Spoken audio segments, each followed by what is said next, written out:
Hello, um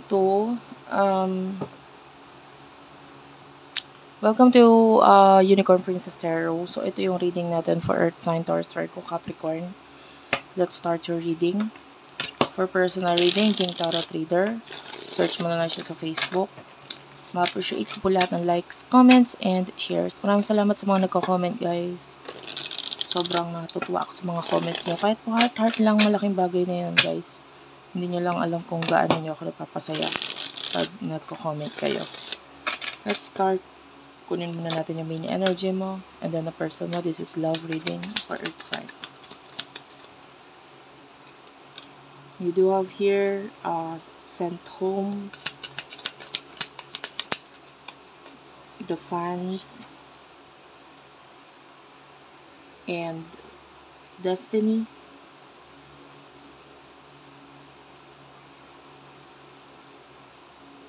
For your person,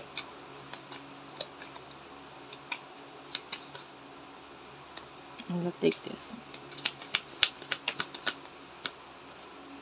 You do have your Knight of Roses. Wait lang, guys. Let me just shuffle the cards.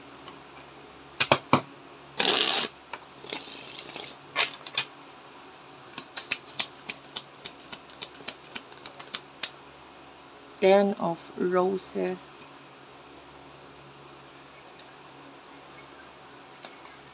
And Page of Lutes. Six of Mirrors is here. What is the situation between the two of you?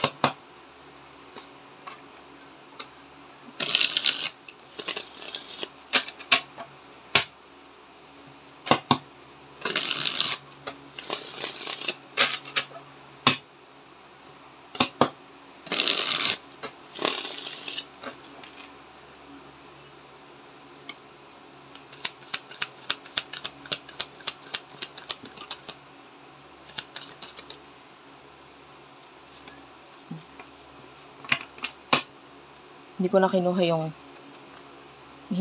yung iba pang lumabas na hindi naman bumagsak, but rather ito lang mga bumagsak. Okay. You do have your desire on the table, plug and roller coaster. Okay, so sa nakikita natin dito, ano no kung ikaw ba'y nagsusugal? I can see someone here na or recently lang, pwedeng naglaro, like maybe sa perya, or nagtry kang sumugal, tumaya, maybe sa even online games will do, basta involve ang money, gaano man kalaki or kaliit. This could be a reading.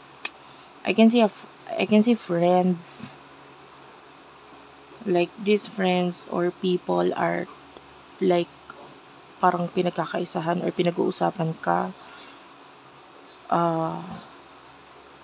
Yung iba sa inyo pwedeng, I don't know if you do have a migraine.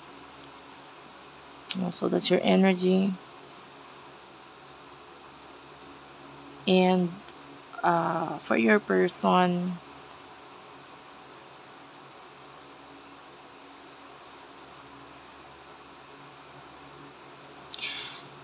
I don't know about you guys, pero maaaring hindi mo nararamdaman yung pagbalik ng taong ito sa buhay mo, but this person is coming back. Ten of Roses is here. Like ikaw talaga yung kanyang comfort zone. This person is like katulad mo siya eh. Parang kunwari walang pakialam sa connection na to, but this person is coming back. Katulad ng Knight of Roses, you see it's like a race here. Pero ang racing kasi, ang patutunguhan talaga niya is the finish line, and that could mean na itong connection na ito there's a finish line and definitely malapit na siya or nandun na siya mismo, and that is regarding sa connection ninyo. Pabalik na siya sa'yo. And also at the same time with the roller coaster, kung hindi ka pa familiar, pag sumakay ka ng roller coaster, ang iniista pa ng roller coaster is kung saan din siya galing. And for what I can see here is that there's this person na pabalik, and this person is pabalik na sa'yo, nagmamabilis, nagmamadali pa. So soon, this person is coming back to your life, and you do have your plug, and this is connection sa inyong dalawa, na might be there's an offer here na paparating mula dito sa taong ito.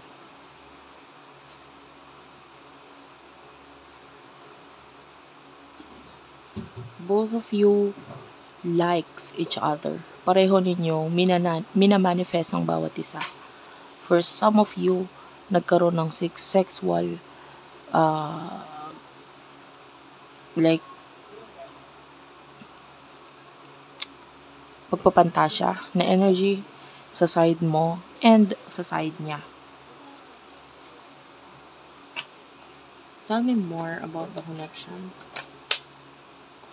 Sa ngayon nga lang, no? Bottom of the deck, you do have here crickets. So, this is silence, non-action. So, walang action eh. Kaya hindi mo nararamdaman na ito ay possible na malapit nang dumating itong taong ito. Kasi hindi siya gumagawa ng action eh. And might be ikaw din. Pareho kayo, walang masyadong kagalaw-galaw. Pero I'll tell you what, malapit nang dumating itong person na ito. You do have here control. Yeah. Might be both of you are trying to control yung pagkagusto ninyo sa isa't isa. You do have here guilt and separation. Yeah. Pareho kayo na nagkakaroon ng pagkakontrol sa isa't isa, sa mga actions, sa emotions, but there's this chemistry between the two of you. Could be dealing with a twin flame or a soulmate. There's a lot of love, a lot of passion. And you do have your action. And mas nakikita ko yun sa side ng person mo, like the action, energy ng person mo ito. Someone here is taking action. Someone here is being the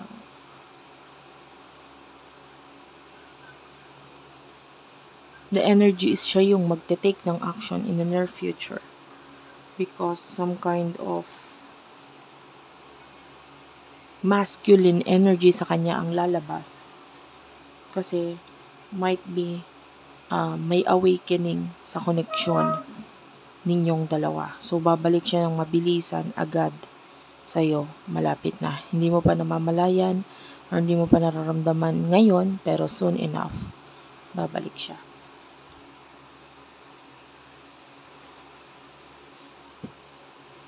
What will be the future for the two of you?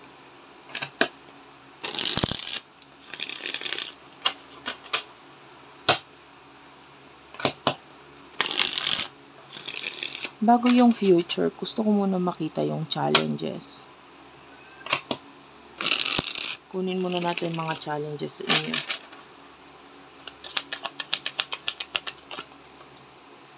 Knight of Flutes.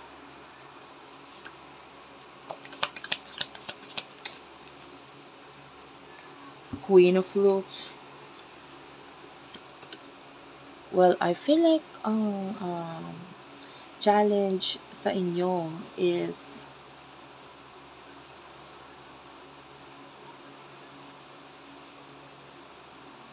for some of you, this is distance. For some of you, pwedeng money, material things, kasi wala pa akong may offer, wala pa akong maibigay. Wala pa ako nito, wala pa ako yan. You know?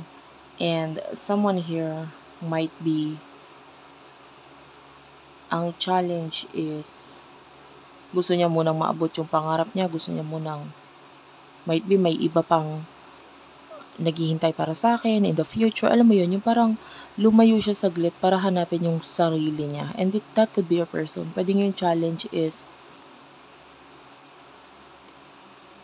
tinry niyang hanapin yung sarili niya pero hindi naman niya nakita sa iba or hindi naman niya nakita na maaabot niya yung pangarap niya na hindi naman pala. You know? Kasi might be inisip na hindi ikaw yon, hindi tayo, hindi para tayo sa isa't isa, but then na-realize there's this awakening na nangyayari. So, I feel like itong challenge na ito is na-overcome na siya eh. Kaya nga malapit na yung pagdating. Kasi nandun yung na-realize na ng person na ito, naintindihan niya na-realize niya na, nakita niya na wala naman pala siya yung hinahanap niya doon, etc. So, what will be the future for the both of you?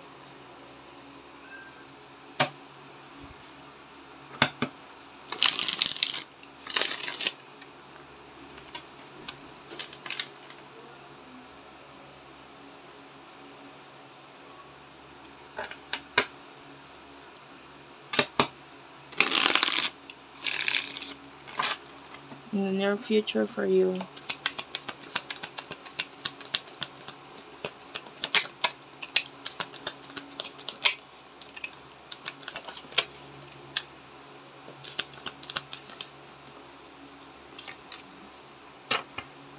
You do have here interlude at the bottom of the deck.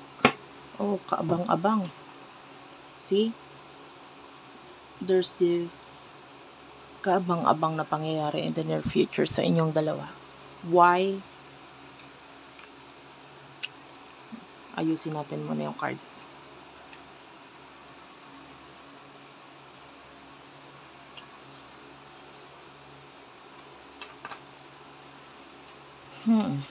You do have your cleansing. So, may mga mawawala sa buhay ninyo na magiging dahilan kung bakit magkakaroon ng malaking pagbabago. I feel like there's this pagsabog na news or like you do have your gossip.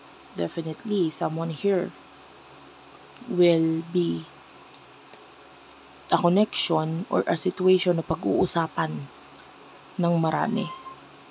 Bakit? Kasi puputok na lang yung balita na I feel like it's hindi magandang pangyayari sa sitwasyon, sa separation pa ninyo ha. Pwedeng sa sitwasyon mo or sa sitwasyon niya na magiging dahilan kung bakit magkakaroon ng malaking pagbabago. Like this thing needs to happen para bumalik yung person na ito. In the near future, you do have your bounty hunter. I feel like there's this chasing kind of energy. Yeah, you do have the chaser. And this person will chase you. Maghahabol siya sa'yo in the future because this person realized na mahal ka pala talaga niya and that you are his or her dream man or woman. So, ayun. Nakakita talaga tayo dito ng malaking chismis na puputok. Pag-uusapan ka ng maraming tao because of this, pero kailangan mangyari yon. But this person don't care anymore. Tell me more. Yeah, you do have here realization. So, like what I've told you, may realization na mangyayari dito sa person na ito. Kaya niya gagawin itong action na ito, which is, ito nagpakita ito as reverse which is, naramdaman natin yung reversal energy, which, ito kanina, if this is in upper right, this is silence, non-action, but it is in reverse, so this is action, yung action mismo ng person na ito. And this person, hindi niya makakalimutan kahit yung mga maliliit na detalye na sinabi mo noon. We do have here done, completion. Yeah, there's a completion of something. And maybe pati sa connection ninyo, there's a completion, which is mag-e-end ang connection nito ng masaya. Because definitely this person is coming back. This person will chase you. And this person, dahil sa mga realizations niya na yon, babalik siya at hindi siya titigil hanggat hindi kanya nakukuha. So, thank you for watching. I love you all and bye-bye.